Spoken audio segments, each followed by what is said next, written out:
Ya Allah.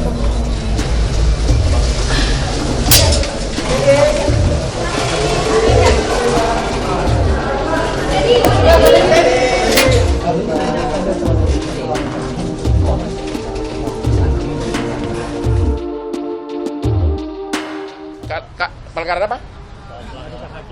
Enggak, kalau substansi kan bukan itu upaya hukumnya banding. Kita juga profesional kok, kita tertib kok ya.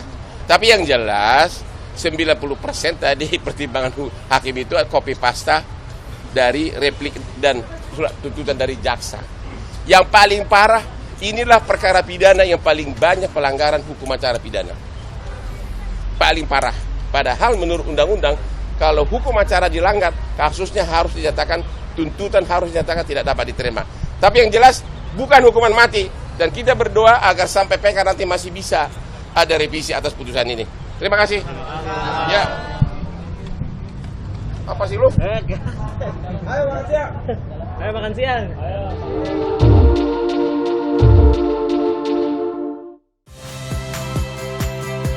Saya Friska Clarissa. Saksikan program-program Kompas TV melalui siaran digital, pay TV, dan media streaming lainnya.